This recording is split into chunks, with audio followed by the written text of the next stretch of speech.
स्वाध्यायः परमः। Doctor Baba Saheb Ambedkar open university.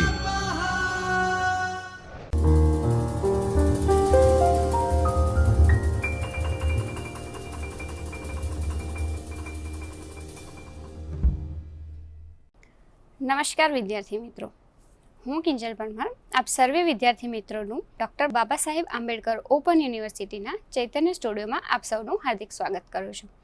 વિદ્યાર્થી મિત્રો, આપણે લાઇબ્રેરી એન્ડ ઇન્ફોર્મેશન સાયન્સમાં bachelor of library and information science વિષયના પેપર નંબર 103 એટલે કે લાઇબ્રેરી ક્લાસિફિકેશન, એમાં બ્લોક 1 લાઇબ્રેરી ક્લાસિફિકેશન, એના આપણે યુનિટ નંબર 2 ગ્રંથ વર્ગીકરણનો ઇતિહાસ, પરિભાષા, ઉદ્દેશ, કાર્ય અને મહત્વ, આ ટોપિકની આજે આપણે ચર્ચા કરવાના છીએ.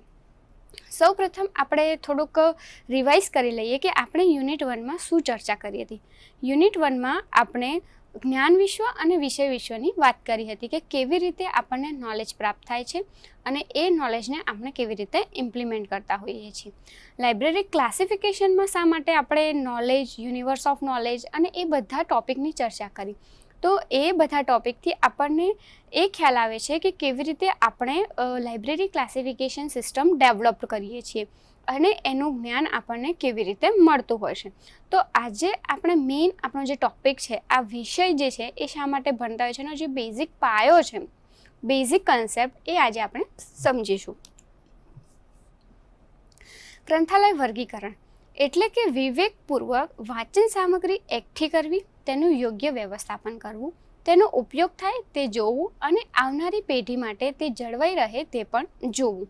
એટલે સૌપ્રથમ આપણે ગયા લેક્ચરમાં વાત કરી હતી કે કોઈ પણ જગ્યાએ તમે જાઓ છો તો કોઈક વસ્તુઓ જ્યારે મેશ થઈ ગઈ હોય છે તો એને તમારે એમાંથી ડિફાઇન કરવી કેટલી અઘરી થઈ જતી હોય છે.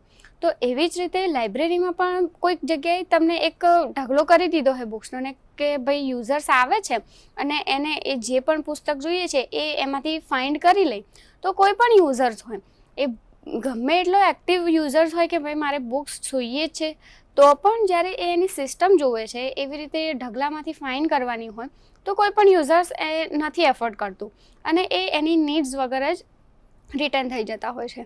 તો લાઇબ્રેરી ક્લાસિફિકેશન શા માટે કરવું જરૂરી છે, તો ક્યાંય ને ક્યાંય એક વ્યવસ્થિત ગોઠવણી થાય, યુઝર્સને ઇઝીલી સમજી શકે, એ જાણી શકે અને ઇઝીલી પુસ્તક એને મળી રહે. અને સેમ વસ્તુ જો લાઇબ્રેરી સ્ટાફ માટે કહીએ તો જ્યારે યુઝર્સ કોઈક જગ્યાએથી બુક લીધી, વાંચતા વાંચતા એ બુક્સ ત્યાં ને ત્યાં મૂકી અને જતું રહ્યું, તો જ્યારે રેક્ટિફિકેશનની વાત આવે છે તો એ રેક્ટિફિકેશન પણ આપણે લાઇબ્રેરી સ્ટાફને જો ક્લાસિફિકેશન કરેલું હશે તો ઇઝીલી કરી શકશે, તો એમને પણ ક્યાંય તકલીફ નથી થતી. તો બધા થોડા કારણ છે કે જ્યાં લાઇબ્રેરી ક્લાસિફિકેશન જરૂરી છે. તો એ કેવી રીતે સમય કે એક જે વાંચન સામગ્રીઓ છે સરખી ડિસિપ્લિનરી વાળી છે, એને આપણે એક વ્યવસ્થિત જગ્યાએ ગોઠવીએ છીએ, એનું યોગ્ય વ્યવસ્થાપન કરીએ છીએ. તો વ્યવસ્થાપન એટલે કે ગોઠવણી, એ કેવી યોગ્ય એટલે કે કોઈક ક્લાસિફિકેશન મેથડ જે છે, સિસ્ટમ જે છે, એને આપણે ફોલો કરીએ છીએ, તો એ યોગ્ય ગોઠવણી આપણે એને કહેતા હોઈએ છીએ. અને એને આગળની પેઢી માટે પણ આપણે ક્યાંક સ્ટોર કરી રાખીએ છીએ. તો જો વ્યવસ્થિત રીતે એની ગોઠવણી કરેલી હશે, સ્ટેક્સમાં વ્યવસ્થિત એને ગોઠવેલા હશે, એનું ડ્યુરેબિલિટી છે, ડે ટુ ડે આપણે એને ચેન્જ કરતા હોઈએ, એને બાઇન્ડિંગ કરતા રહીએ બુક્સને, તો એનું જે પ્રિઝર્વેશન જે છે, કન્ઝર્વેશન, એ આની ઉપર આપણે જ્યારે ફોકસ કરતા હોઈએ છીએ તો એ આગળની પેઢી માટે પણ એટલી જ યુઝફુલ રહેતી હોય છે. અહીંયા આપણે એક યાદ રાખીએ કે ગ્રંથાલય એક સાધન છે, ગ્રંથાલય સેવા એ સાધ્ય છે. એટલે કે ગ્રંથાલય એક પ્રકારનું પ્લેસ છે અને એ પ્લેસ ઉપરથી આપણે ઘણી બધી સર્વિસીસ યુઝર સુધી પહોંચાડતા હોઈએ છીએ, તો એક પ્રકારનું આપણું સાધ્ય થઈ ગયું. ગ્રંથાલય સેવાને તેના યોગ્ય સ્વરૂપમાં સાકાર કરવા સાધન જેટલા ઘણી બધા અલગ અલગ આપણે લાઇબ્રેરી સર્વિસીસનો યુઝ કરી અને એ સાધનને આપણે યોગ્ય બનાવીએ છીએ. જેમ કે આ બુક ઇશ્યુ રિટર્નની જ આપણે વાત કરીએ કે કોઈ પણ એ સર્વિસીસ આપણે આપવી છે, બુક ઇશ્યુ રિટર્ન આપણે કરવું છે, સર્ક્યુલેશન સર્વિસ આપણે યુઝર્સને આપવી છે, બટ આપણે કેવી રીતે આપી શકીએ? જો આપણે જ લાઇબ્રેરીમાં આપણે એક પ્રોપર વેલ મેનેજ પ્રોસેસ ફોલો નહીં કરતા હોઈએ તો એના માટે આપણે લાઇબ્રેરીના કલેક્શનને વ્યવસ્થિત સ્ટોર કરીને રાખવું પડશે, એને એક વેલ મેનેજ સિસ્ટમમાં સ્ટોર કરવું પડશે, ક્લાસિફિકેશન વ્યવસ્થિત કરવું પડશે એની જે ટેકનિકલ પ્રોસેસ છે કે બુક્સને જો ઇસ્યુ રિટર્ન કરવું હોય તો ટ્રેડિશનલી તો આપણે રજિસ્ટર્ડ કાર્ડ કે ચેક કાર્ડથી કરતા, બટ જો એને ઓટોમેશનથી કરવું હોય તો એમાં માટે આપણે બારકોડ પ્રોસેસનો યુઝ કરીએ કે ડેટ સ્લીપ કે કંઈ પણ એ રીતે જે પ્રોસેસ છે એને ક્યાંક ને ક્યાંક ફોલો કરીએ. બટ એ પ્રોસેસ ફોલો કરીએ એટલે કે આવી આપણે જો સર્વિસીસ કોઈ પણ લાઇબ્રેરીમાં આપવી છે તો એઝ અ લાઇબ્રેરી કે લાઇબ્રેરી સ્ટાફ એને પણ પોતાની જે પ્રોસેસ છે, એનું જે કલેક્શન છે, સ્ટ્રક્ચર છે લાઇબ્રેરીનું, એને વ્યવસ્થિત ડિફાઇન કરવું જરૂરી છે. આ માટે ગ્રંથાલયમાં અનેક પ્રક્રિયાઓ અપનાવવામાં આવે છે. જેમ કે લાઇબ્રેરીમાં કીધું કે સર્ક્યુલેશન સિસ્ટમ જો ઓટોમેટેડ કરવી છે ટ્રેડિશનલમાંથી, તો આપણે બારકોડ સિસ્ટમ કે RFID સિસ્ટમ ક્યાંક અડોપ્ટ કરતા હોઈએ છીએ, તો ત્યારે જઈને આપણે એ સર્વિસીસ વ્યવસ્થિત રીતે યુઝર્સને આપી શકીશું. અદરવાઇઝ ટ્રેડિશનલી તો આપણે આપતા જ હોઈએ છીએ.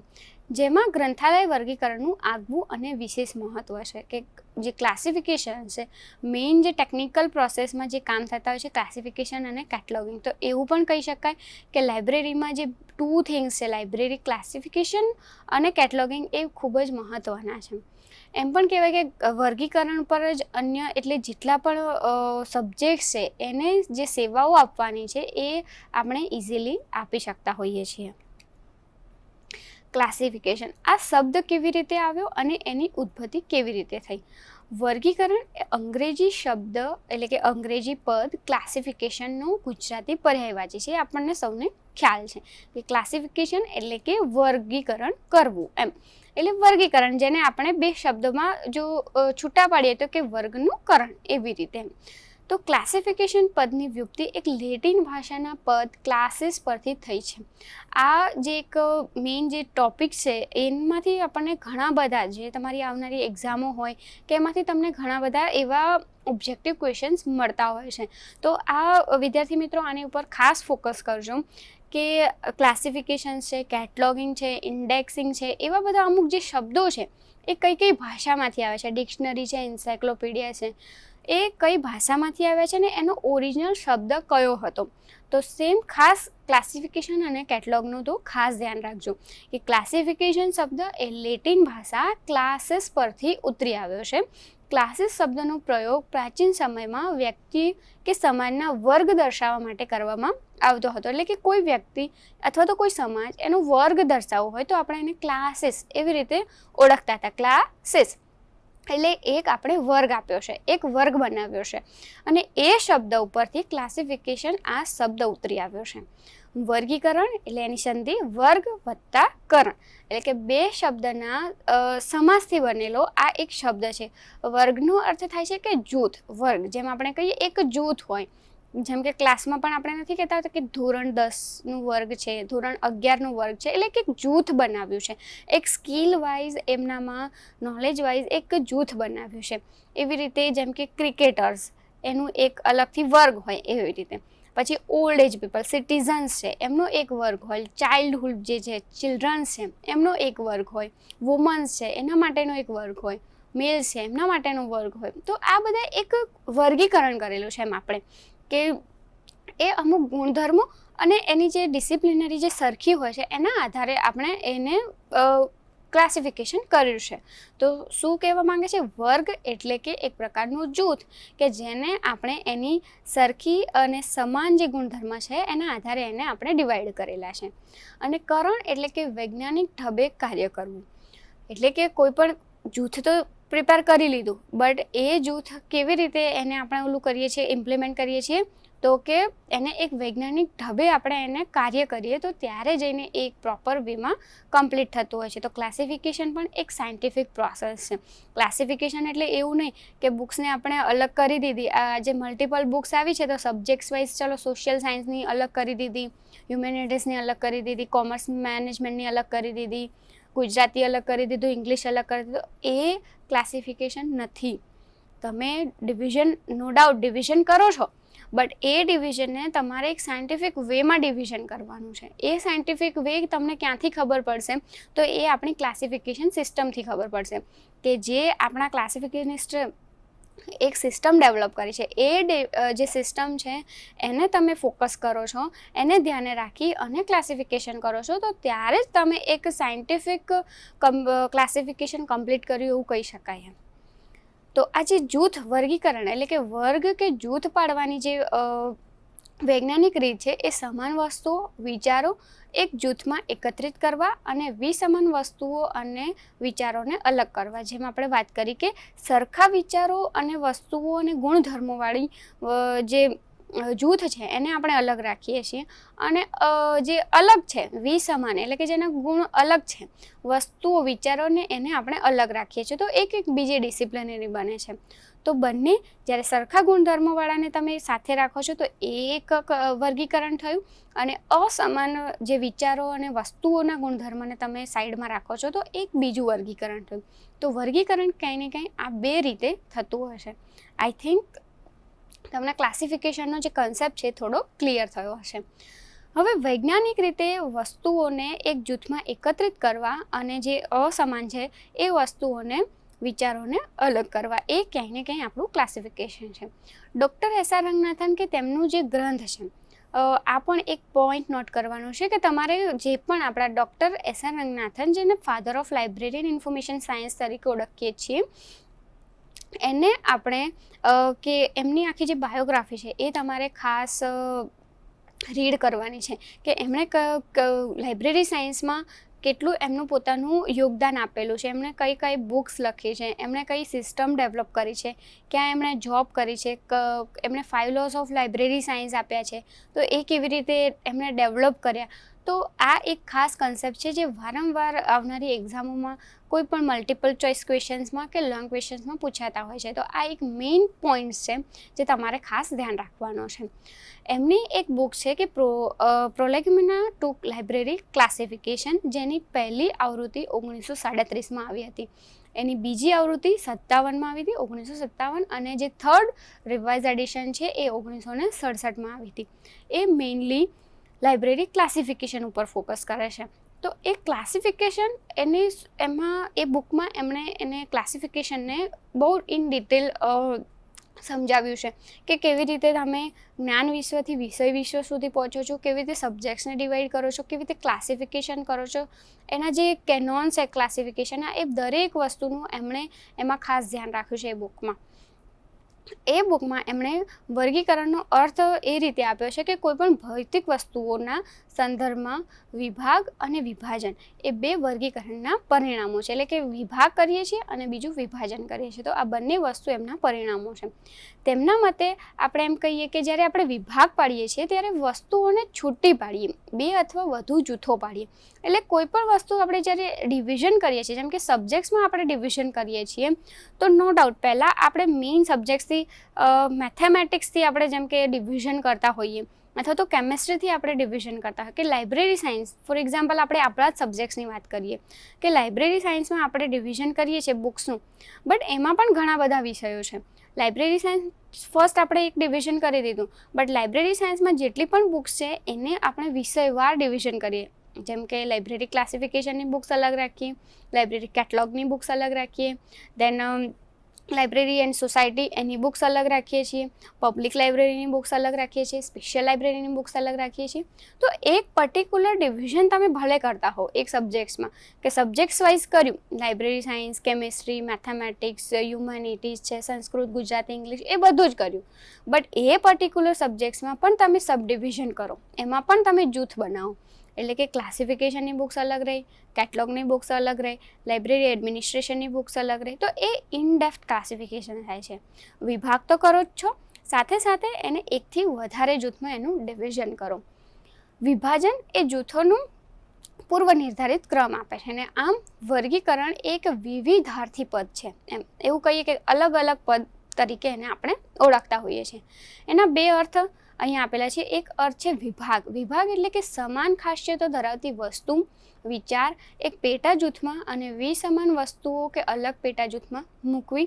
અને વિભાગ એટલે કે પ્રથમ અર્થમાં પરિણામે પેટા જથ્થાનો એક ભાગ છે. જેમ આપણે વાત કરી કે પહેલું તો તમે વિભાગ કરો જ, બટ એની સાથે એ સબ્જેક્ટ્સને પણ તમે એને સબ ડિવિઝન કરો. ઓકે, બીજું છે વિભાજન, એટલે કે વસ્તુ વિશ્વના જૂથમાં વિભાજન કરવાની અને તેને નિશ્ચિત ક્રમ આપવાની પ્રક્રિયા, એટલે કે ક્રમ પણ આપો. જેવી રીતે ક્રમ આપેલા છે કે આપણું DDC છે એમાં 0 to 0 જેમ આપણું છે કે લાઇબ્રેરી સાયન્સ છે, બટ એના પછી 0 to 0.01 છે, 02 છે, એ ક્રમ આપેલા છે. એમાં પણ એમણે વિભાજન કરેલું છે. અર્થ 3 એવું કહે છે કે અર્થ 2 એટલે કે વિભાજન અને ક્રમમૂલક સંખ્યાઓમાંથી લેવામાં પદોએ વસ્તુઓનું ક્રમમૂલક પ્રતિનિધિત્વ કરે છે.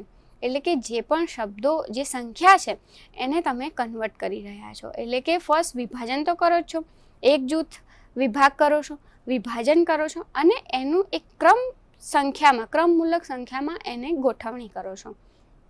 આપણે જોઈએ છીએ કે માનવ આદિકાળથી વસ્તુઓને વ્યવસ્થિત રાખવામાં અભિરુચિ રાખતો હોય છે. એટલે આપણે સામાન્ય છે, ઘરમાં પણ કોઈ પણ વસ્તુ આમ વેરવિખેરાયેલું પડ્યું હોય તો આપણને નથી ગમતું હતું. આપણે ક્યાંક એને વેલ સેટ ઓર્ગેનાઇઝ કરતા હોય છે, જેમ કપબોર્ડ્સ છે, કોઈક આપણી જે કિચનની જે ગ્રોસરીઝ છે, એ દરેક વસ્તુમાં આપણે કેવું કે વેલ સેટ જ્યારે સ્ટ્રક્ચર્ડ હોય તો જ કોઈ પણ વ્યક્તિને ગમતું હોય છે.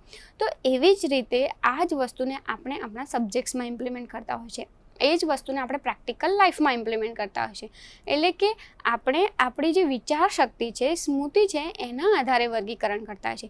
આપણને કોઈએ શીખવાડ્યું તો ના હોય કે આવી રીતે કિચનની ગ્રોસરી છે તો ફર્સ્ટ આ રીતે ગોઠવો, આ રીતે ગોઠવો, એ કોઈ શીખવાડતું નથી હોતું. એ આપણી વિચાર શક્તિ અને સમજણથી આવતું હોય છે. તો એવી જ રીતે લાઇબ્રેરીમાં પણ ક્યાંય ને ક્યાંય બુક્સની ગોઠવણીની જે શરૂઆત થઈ, મેલવિલ ડ્યુરને પણ કોઈએ એવી રીતે શીખવાડ્યું નહોતું કે આવી રીતે વર્ગીકરણ કરવું, બટ એમનું ઓબ્ઝર્વેશન, એમની પ્રોસેસ અને મેથડથી, એમની સમજણ શક્તિથી, વિચારથી એમણે આખી સિસ્ટમ ડેવલપ કરી અને બીજા માટે એને યુઝફુલ બનાવી. એ ત્યારે થાય છે કે આપણે સમજીએ છીએ અને પછી એને ઇમ્પ્લિમેન્ટ કરીએ છીએ અને પછી બીજા લોકો સુધી એને આપણે પહોંચાડતા હોઈએ છીએ. એ માટે ગ્રંથ વર્ગીકરણનું અસ્તિત્વ ગ્રંથ અને ગ્રંથાલય જેટલું જ પુરાતન માનવામાં આવે છે. એટલે કે જે લાઇબ્રેરીનું ગ્રંથ અને ગ્રંથ વર્ગીકરણ બંનેનું એટલું જ મહત્ત્વ છે. એની અલગ અલગ ડેફિનેશન્સ આપી છે અલગ અલગ ઓથર્સે, જેમ કે WS જેવન્સ, જેમણે કીધું છે કે વર્ગીકરણ એ ગ્રંથાલયમાં રક્ષાયેલ જ્ઞાનની ચાવી છે.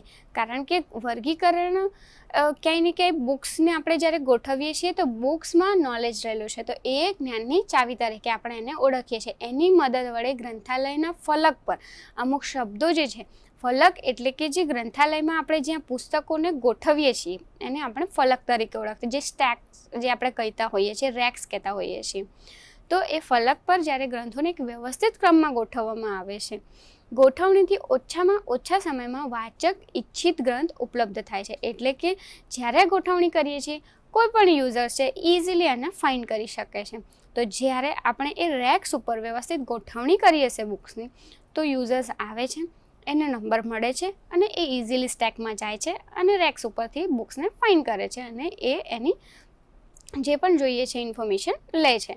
તો જ્ઞાનને સૂક્ષ્મનાત્મક વિષયોમાં વર્ગીકૃત કરવામાં વર્ગીકરણની સહાયતા પ્રાપ્ત થતી હોય છે. ખાસ એક જે યુઝર્સ છે એના સુધી આપણે જ્ઞાનને પહોંચાડવા માટે વર્ગીકરણ આપણને મદદરૂપ થતું હોય છે. વર્ગીકરણ એ સંશોધન કાર્યને ગતિ પ્રદાન કરે છે, કારણ કે જ્યારે પણ આવી રીતે ક્લાસિફિકેશન કરેલું હશે, બુક્સ ઇઝીલી મળશે, તો ક્યાંય ને ક્યાંય એમાં રિસર્ચ પણ થતા હોય છે. WPC સેયર્સ એમના મતે એવું કહેવામાં આવે છે કે ગ્રંથાલય વર્ગીકરણ એ ગ્રંથનું ફલક ઉપર વ્યવસ્થિત કરવા અથવા તો ગ્રંથને વાચકો માટે અત્યધિક ઉપયોગી બનાવવાનું એક વિવરણ છે, કે રેક્સ ઉપર ગોઠવવા અને યુઝર્સને એને ઉપયોગી બનાવે, એનો યુઝ કરી શકે, એટલે કે ગ્રંથાલય વર્ગીકરણ. જ્યારે કે CA કટ્ટર એવું કહે છે કે ગ્રંથાલય વર્ગીકરણ એ અપરિવર્તિત અથવા તો સમાન વિષયો પર લિખિત ગ્રંથોને એકત્ર કરે છે. એટલે કે એક જ સમાન જે સબ્જેક્ટ્સની બુક્સ છે એને એકત્રિત કરે છે. ખાસ એસઆર રંગનાથન કે એમની જે ડેફિનેશન છે એ શું કહે છે, તો કે ગ્રંથાલયના વિશિષ્ટ વિષયના નામ અધિકૃત કૃત્રિમ ભાષામાં અનુવાદ કરવો એ ગ્રંથાલય વર્ગીકરણ છે. દરેકે પોતપોતાના વિચારોથી ગ્રંથાલયની વર્ગીકરણની ડેફિનેશન આપી છે. બટ જે એસઆર રંગનાથને જેમણે જે ડેફિનેશન આપી છે એ ક્યાંક આપણને કન્સેપ્ચ્યુઅલ થોડીક લાગે છે. દરેકની પોતાની આઈડિયોલોજી પ્રમાણે વ્યાખ્યાઓ છે.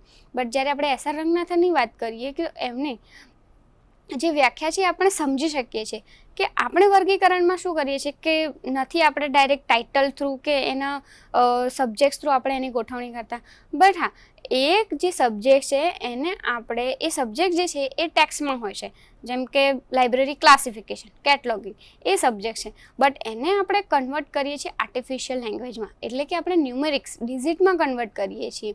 એનો નંબર આપી દઈએ છીએ કે જેમ કે ફોર એક્ઝામ્પલ 0 to 5.1 એવી રીતે આપી દીધો એનો નંબર, જે આપણા ડીડીસીમાં કે જે સિસ્ટમમાં આપેલો છે એ નંબર આપીએ છીએ અને પછી આપણે એને આપણા જે રેક્સ છે એની ઉપર ગોઠવીએ છીએ. તો જ યુઝર્સને ઇઝીલી મળશે ને, કારણ કે જો આપણે ડાયરેક્ટ આખા ટાઇટલ થ્રુ એનું જે સ્ટીકર્સ છે એ મારી અને આપણે રેક્સ ઉપર મૂકતા હોઈએ તો કોઈ પણ યુઝર છે એ ક્યાંય કન્ફ્યુઝ તો થવાના જ છે. તો વસ્તુ તો એ જ છે કે તમે એને ક્લાસિફિકેશન કરીને મૂકો કે ના મૂકો કોઈ મતલબ નથી. બટ જ્યારે તમે એને એકદમ ઇન શોર્ટ એમ આર્ટિફિશિયલ નંબરમાં જ એને મૂકી દો છો તો યુઝર્સને માત્ર ખાલી નંબર જ સમજવાનો છે. એ નંબર જોશે કે 0 to 0 અને એ સીધા રેક્સમાં જોઈ લે કે 0 to 0 કયા નંબર ઉપર છે, ત્યાંથી એને બુક મળી જાય છે. એકદમ ઇઝી વે છે કે જ્યાં યુઝર્સ નંબર થ્રુ ફાઇન્ડ કરે છે. તો એમના મતે જે વિષય છે એને ક્યાંય ને ક્યાંય આપણે આર્ટિફિશિયલ લેંગ્વેજમાં કન્વર્ટ કરીએ. તો આર્ટિફિશિયલ લેંગ્વેજ એટલે આપણે જે ન્યુમેરિક ડિઝિટમાં કન્વર્ટ કરીએ છીએ એ જ. એની સાથે વર્ગીકરણ એક વિશિષ્ટ વિષય ઉપર અસંખ્ય ગ્રંથોનું વ્યક્તિકરણ પણ કરે છે. એટલે કે પર્ટિક્યુલર જે વર્ગીકરણ કરીએ છીએ તેને એક પર્ટિક્યુલર આપણે નામ આપીએ છીએ તો એનું એક પર્સનાલિટી પણ ત્યાં ક્રિએટ થતી હોય છે. એ કેટલીક ક્રમિક સંખ્યાઓની સહાયતાથી થાય છે, એટલે કે જે કન્ટિન્યુઅસ નંબર હોય છે એના આધારે આપણે કરતા હોઈએ છીએ. માર્કેટમાન શું કહે છે કે સામાન્ય વસ્તુઓને એક સાથે રાખવી અને અધિક વિસ્તારમાં સમાનતા અને વિસમાનતાને અનુસાર વસ્તુઓનું વ્યવસ્થિત કરવી એ જ વર્ગીકરણ. જેવી રીતે સમાન અને અસમાન વસ્તુઓનું તમે વર્ગ પાડો છો. ગ્રંથ વર્ગીકરણ કેટલાક સુધારાઓ સાથે જ્ઞાન વર્ગીકરણ પણ કહેવામાં આવે છે, જે ગ્રંથોના ભૌતિક સ્વરૂપના કારણે આવશ્યક બન્યું છે. આ દરેક જે વ્યાખ્યાઓ છે એ દરેક ઓથરે પોતાની આઈડિયોલોજીના આધારે આપી છે કે એમણે જે રીતે સમજ્યા છે એ રીતે એમણે આ એક ડેફિનેશન્સ આપી છે કે આપણે ક્લાસિફિકેશનને આવું પણ કહી શકીએ, લાઇબ્રેરી ક્લાસિફિકેશનને આ પણ કહી શકીએ છીએ.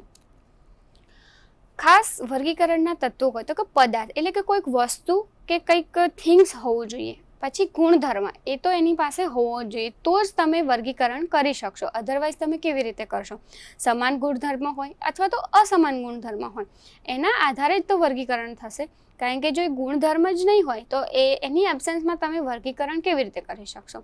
દેન છે પ્રોસેસ, એટલે કે તમારે એની ઉપર એક મેન્ટલ પ્રોસેસ કે સાયન્ટિફિક પ્રોસેસ, આ બંને પ્રોસેસ તમારે કરવી પડતી હોય છે. અને ઉદ્દેશ કે શા માટે વર્ગીકરણ કરવાનું છે એ વર્ગીકરણ, કારણ કે કોઈક વર્ગ બનાવી દીધો, જૂથ બનાવી દીધું, પણ એની પાછળનો ઉદ્દેશ શું છે એ પણ એટલો જ જાણવો જરૂરી છે.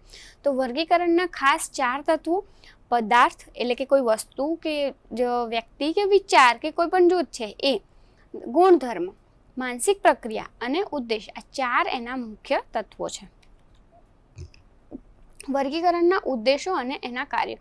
તો શા માટે આપણે વર્ગીકરણ કરતા હોઈએ છીએ લાઇબ્રેરીમાં? તો એનો મુખ્ય હેતુ શું છે?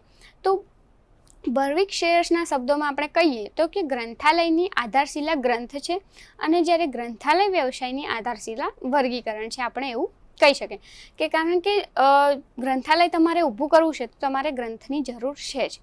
અને જ્યારે તમારે ગ્રંથ તમારી પાસે છે બટ એને તમારે એની વ્યવસ્થિત ગોઠવણી કરવી છે, એને વેલસેટ મેનેજ કરવું છે તો તમારી પાસે વર્ગીકરણ સિસ્ટમ હોવી જોઈએ, લાઇબ્રેરી ક્લાસિફિકેશન સિસ્ટમ હોવી જોઈએ. તો જ તમે એને વ્યવસ્થિત રીતે ગોઠવણી કરી શકશો. એટલે જ શેર્સે કીધું છે કે ગ્રંથાલયની આધારશિલા ગ્રંથ છે, ગ્રંથના આધાર ઉપર ગ્રંથાલય બન્યું છે. બટ જે ગ્રંથાલયનું જે વ્યવસાય છે એટલે કે જેનું વ્યવસ્થિત આપણે જે ગોઠવણી કરીશું એ ક્યાંય ને ક્યાંય વર્ગીકરણ ઉપર આધાર હોય છે. વર્ગીકરણના અભાવમાં કોઈ પણ ગ્રંથપાલ સુવ્યવસ્થિત ગ્રંથાલયનું નિર્માણ કરવામાં સમર્થ બની શકે નહીં. એ બટ ઓબ્વિયસ છે, આપણને ખબર જ છે કે જો ક્લાસિફિકેશન સિસ્ટમ નહીં હોય તો કોઈ પણ લાઇબ્રેરીમાં તમે જાઓ છો, સિસ્ટમ જ નથી, રેન્ડમલી બુક્સ મૂકી દીધી છે તો તમે એને એક વેલ ડેવલપ્ડ લાઇબ્રેરી નથી બનાવી શકવાના.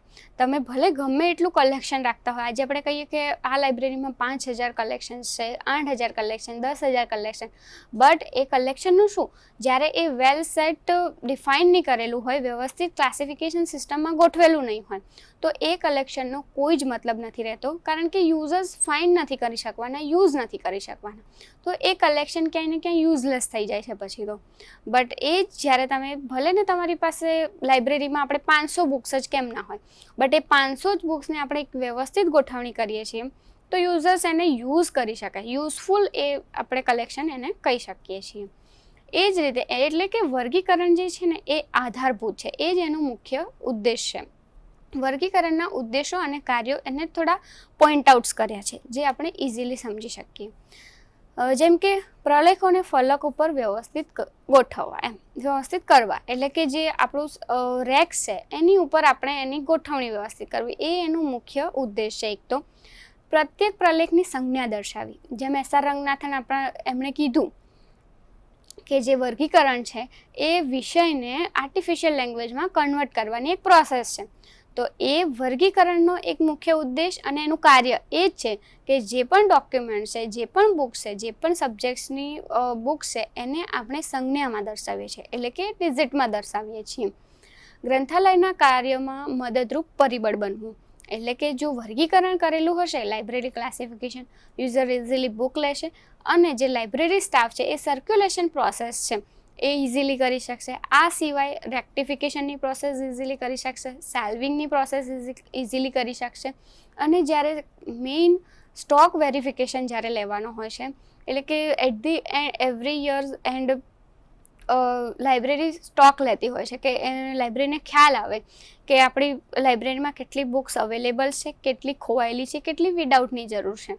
તો એ જ્યારે ખાસ સ્ટોક વેરિફિકેશનની જે પ્રોસેસ હોય છે એમાં વર્ગીકરણ આપણને બહુ જ હેલ્પફુલ થતું હોય છે.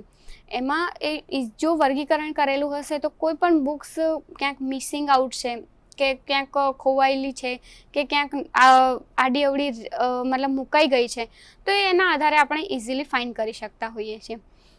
ફલકમાં વાચકને તેના પ્રલેખ સુધી પહોંચાડવામાં મદદ કરે છે. એ તો એક મેઇન ઉદ્દેશ છે આપણો કે યુઝર્સને એની જે રિક્વાયર્ડ ડોક્યુમેન્ટ છે એના સુધી પહોંચાડે છે. તો ખાસ આ 4 પોઈન્ટ છે કે જ્યાં ડોક્યુમેન્ટ્સને આપણે વ્યવસ્થિત ગોઠવીએ છીએ, એને સંજ્ઞામાં કન્વર્ટ કરીએ છીએ, કાર્યમાં મદદરૂપ પરિબળ બને છે અને એને યુઝર સુધી પહોંચાડે છે. એનો ઇતિહાસ, હવે કોઈ પણ વસ્તુ છે તો એનો ક્યાંય ને ક્યાંય ઇતિહાસ તો હોય જ કે કેવી રીતે શરૂ થયું. ક્લાસિફિકેશન આપણે નોર્મલી એમ કહીએ કે આવી રીતે વર્ગ બનાવવા, આવી રીતે એને જૂથ કરવું, એને અલગ પાડવા, એ બધી આપણી સામાન્ય સમજણ છે. બટ લાઇબ્રેરી ક્લાસિફિકેશનની ઉદ્ભતિ કેવી રીતે થઈ, એનો ઇતિહાસ ક્યાંથી શરૂ થયો એ જાણવો પણ ખૂબ જ જરૂરી છે. તો વર્ગીકરણનો જે વિકાસ છે એ વાસ્તવમાં માનવની વિચારશક્તિના વિકાસની સમાંતર રહ્યો છે. કારણ કે જ્યારે વિચારો આપણને આવે છે કે આ એક હ્યુમન બિંગ આપણને મેન્ટલી એવું વિચાર આવે છે સામાન્ય કે આ વસ્તુને આપણે આવી રીતે ગોઠવીએ છીએ, આ વસ્તુને આપણે આવી રીતે ગોઠવીએ, એ આપણી વિચારસરણી ઉપર છે, એ આપણા વિચારોથી આપણે ઉદ્ભવ કરતા હોઈએ છીએ. વિકાસની દ્રષ્ટિએ આપણે જોઈએ તો 2 રીતે વિભાજન કરી શકાય, એક પ્રારંભિક ઉપયોગિતાવાદી અને દાર્શનિક અને તાર્કિક.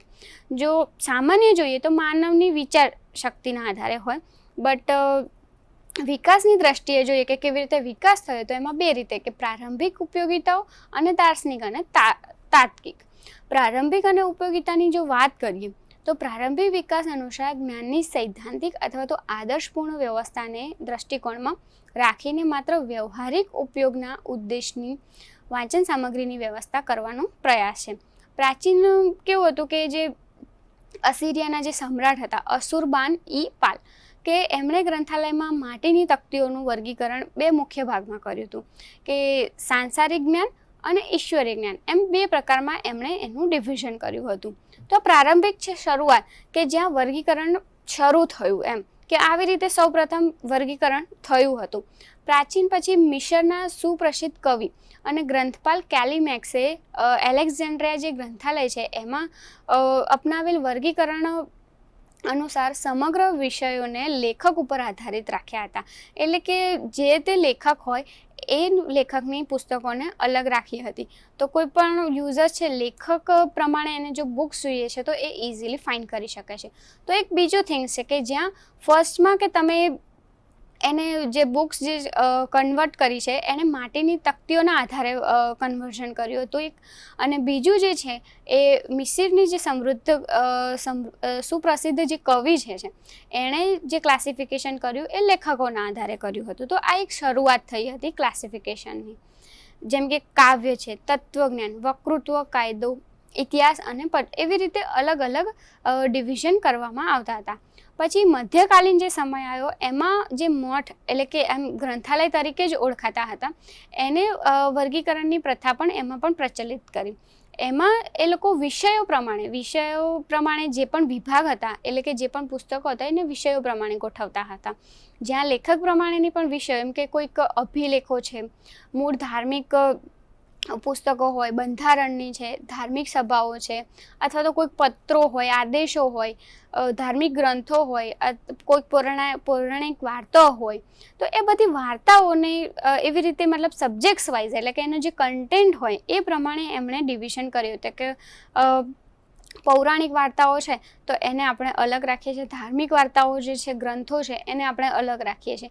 તો આ પણ એક પ્રકારનું ડિવિઝન હતું જે મધ્યકાલીન સમયમાં યુઝ થતું હતું. પછી ફ્રાન્સના જે મેજરીન ગ્રંથાલયના ગ્રંથપાલ ગ્રેબિયલ નાથ જે છે તો એમણે શું કર્યું હતું કે એમણે ટોટલી મુખ્ય 12 જે વર્ગ છે એને સ્થાન આપવામાં આવ્યું હતું.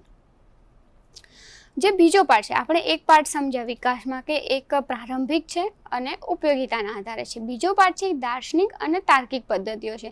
તો એ કઈ પદ્ધતિઓ? તો દાર્શનિક અને જે તાર્કિક પદ્ધતિ એટલે કે જે આપણા જે ક્લાસિફિકેશનિસ્ટ છે જેમણે ડેવલપ કરી એમના વિચારોના આધારે એમની સમજણના આધારે જે સિસ્ટમો ડેવલપ કરી એ છે જેશનર કે જેમણે 1516 અને 1565ની વચ્ચે એક વર્ગીકરણ પદ્ધતિને પ્રથમ ગ્રંથ વર્ગીકરણ પદ્ધતિ કહી હતી. અને આ પદ્ધતિ ઘણી પણ વિદ્વતાપૂર્ણ અને તર્કશુદ્ધ છે. જે બેકન દ્વારા પ્રસ્તુત ચાર્ટ ઓફ હ્યુમન લર્નિંગનું વર્ગીકરણ પદ્ધતિમાં એક વિશિષ્ટ સ્થાન હતું. આજ સુધી અસ્તિત્વમાં આવેલી વર્ગીકરણ પદ્ધતિઓમાં એ અસરકારક એટલે કે એક ઇમ્પ્લિમેન્ટેડ જે ક્લાસિફિકેશન સિસ્ટમ કહીએ એ હતી. આ પદ્ધતિ એક વિષયવાર એટલે કે તેનું વિષય વિભાજન સુનિશ્ચિત સિદ્ધાંતોના આધારે હતું. આ પદ્ધતિમાં વિશેષતાઓના પ્રયોગમાં નિરંતર એકરૂપતાનું અનુસરણ કરવામાં આવ્યું હતું. બેકને માનવ જ્ઞાનના 3 સ્ત્રોત માન્યા હતા એટલે કે સ્મૃતિ, કલ્પના અને તર્ક. આ 3 વસ્તુઓમાં એમણે આ જે 3 થિંગ્સ છે એના આધારે એમણે વર્ગીકરણ કર્યું હતું કે સ્મૃતિ એટલે કે કોઈક ઇતિહાસ છે જેમ કે પ્રાકૃતિક ઇતિહાસ છે, નાગરિક ઇતિહાસ છે, એવી રીતે એક પહેલું ડિવિઝન આપ્યું હતું. ત્યારબાદ છે કલ્પના એટલે કે જેમ કે કાવ્ય વર્ણનાત્મક છે, નાટ્યાત્મક છે, કથાનાત્મક છે, એક કલ્પના થઈ. અને તર્ક એટલે કે તત્વજ્ઞાન કે દેવી, પ્રાકૃતિક કે માનવીય એ તત્વજ્ઞાનમાંથી તમને પ્રાપ્ત થયું છે. તો બેકને સૌ પ્રથમ જે વર્ગીકરણનું કર્યું હતું એને શરૂઆત કરી હતી. એને 3 ડિવિઝનમાં આપ્યું હતું સ્મૃતિ, કલ્પના અને તર્ક. પછી હેરિસની જે વર્ગીકરણની યોજનાઓ હતી એ બેકનના જે આધારો મૂક્યા હતા એનાથી અલગ જ હતી, જે વિપરીત ક્રમમાં હતી. અને એના આધારે જ જે મેલવિલ ડ્યુ છે એણે ડીડીસીની ડેવલપમેન્ટ કર્યું હતું. ગ્રંથાલય વર્ગીકરણનો વિકાસ એટલે કે વર્ગીકરણ પ્રક્રિયા કેવી રીતે આખી ડેવલપ થઈ. તો વર્ગીકરણ પ્રક્રિયાની ધારણા અને મનોવૃત્તિ વ્યવહારિક અને માનસિક રૂપથી ઐતિહાસિક કાળથી જ સર્વવ્યાપક અને સાર્વભૌમિક રહી છે. વર્ગીકરણમાં આપણે અલગ અલગ સ્વરૂપોમાં વર્ગીકરણ કરતા હોઈએ છીએ જેમ કે દેશ, કાળ, ક્રિયા, પ્રતિક્રિયા, સજીવ, નિર્જીવ, પદાર્થ, વ્યક્તિ. આ અલગ અલગ સ્વરૂપો છે એટલે કે એને આપણે જૂથ પાડ્યા છે કે જ્યાં આ જૂથમાં આપણે વર્ગીકરણ કરીએ છીએ. વૈદિક સાહિત્યમાં પણ વિષય અને વર્ગીકરણની વ્યવસ્થાના પ્રમાણો પણ મળ્યા છે. એમ કે ત્યાં પણ ક્યાંય ને ક્યાંય એક ટર્મ નથી કે વર્ગીકરણ, બટ ક્લાસિફિકેશન થતું હતું એ આપણને ખબર છે કે કોઈક વિભાજન થતું હતું એ આપણને ખબર છે કે અલગ અલગ જે કન્ટેન્ટ છે એને ડિવિઝન કરવામાં આવતું હતું. પ્રાચીન ભારતીય સાહિત્ય 64 પ્રકારની વિદ્યાઓમાં વિભક્ત હતું. તેને અત્યંત દાર્શનિક અને તાર્કિક પણ માનવામાં આવે છે. એટલે કે પરિણામ આજે પણ જે એરિસ્ટોટલ અને પેરીફરીના જે આદર્શ અર્વાચીન વર્ગીકરણ પદ્ધતિમાં પણ આપણને જોવા મળે છે. ડૉક્ટર એસ.આર. રંગનાથન જે છે એમણે વર્ગીકરણની 3 મુખ્ય અવસ્થાઓ ગણાવી છે. એ કઈ છે આપણે જોઈએ. ગ્રંથાલયની જે આધારશિલા છે એ ગ્રંથ છે. ગ્રંથાલય તત્વો એની આધારશિલા વર્ગીકરણ છે અને તે સંદર્ભમાં ગ્રંથાલય વર્ગીકરણના ઉદ્દેશ અને જે કાર્ય છે એની આપણે ચર્ચા કરી. એટલે કે આ જે આખા જે કાર્યો હતા, આપણે ગ્રંથાલય વર્ગીકરણ કેવી રીતે કરવું, શા માટે વર્ગીકરણ જરૂરી છે, કેવી રીતે એનો ઇતિહાસ શરૂ થયો, એટલે કે શરૂઆત કેવી રીતે થઈ. આપણને ખ્યાલ ના હોય કે વર્ગીકરણ ટર્મ્સ જે છે ન્યૂ લાગે, બટ એ પહેલાં પણ એટલે કે જે મધ્યકાલીન યુગ છે, અર્વાચીન યુગ છે, એમાં પણ ક્યાંક વર્ગીકરણ તો થતું જ હતું. એ અલગ અલગ રીતે થતું, બટ એ વખતે કોઈ ટર્મ નહોતો આપવામાં આવ્યો કે આ ક્લાસિફિકેશન છે. ખાસ જે આ ટર્મ જે છે એ ક્લાસિફિકેશન એ સૌથી વધારે 1876માં જે મેલ્વિન સિસ્ટમ ડેવલપ કરી પછી સૌથી વધારે પ્રચલિત થયો હતો. અને જે બેકન અને હેરિસની જે સિસ્ટમ જે છે એના જે આધાર છે એના ઉપરથી આ ટર્મ ડેવલપ થયો હતો. એને આધારે આ ટર્મ વિકસાવવામાં આવ્યો હતો અને આજે આપણે એને આપણી જે લાઇબ્રેરી સિસ્ટમ છે એમાં આપણે ઇમ્પ્લિમેન્ટ કરીએ છીએ. ગ્રંથાલય વર્ગીકરણ એક એવું બિંદુ છે કે જેની આસપાસ આપણે ગ્રંથાલયની તમામ જેટલી પણ જે વિદ્યા શાખાઓ છે એને આપણે સમજી શકીએ છીએ.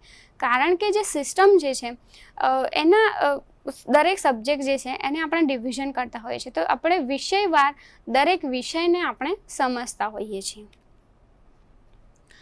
તો વિદ્યાર્થી મિત્રો, આજે આપણે લાઇબ્રેરી ક્લાસિફિકેશનનો યુનિટ 2, જેમાં આપણે લાઇબ્રેરી ક્લાસિફિકેશન, એના ઉદ્દેશો, એના કાર્યો અને એનો ડેવલપ એટલે કે વિકાસ કેવી રીતે થયો એની આપણે ચર્ચા કરી. કઈ કઈ સિસ્ટમ્સના આધારે આ ક્લાસિફિકેશન શબ્દ ઉત્પત્તિ થઈ એની આપણે ચર્ચા કરી. હવે પછી આપણે ક્લાસિફિકેશનમાં આગળના ટોપિકની ચર્ચા કરીશું. ત્યાં સુધી રજા આપો. આભાર. અને હું ખાસ ડૉક્ટર બાબા સાહેબ આંબેડકર ઓપન યુનિવર્સિટીનો આભાર માનીશ કે જેમણે મને મારા વિચારો રજૂ કરવાની તક આપી. આભાર. સ્વાધ્યાય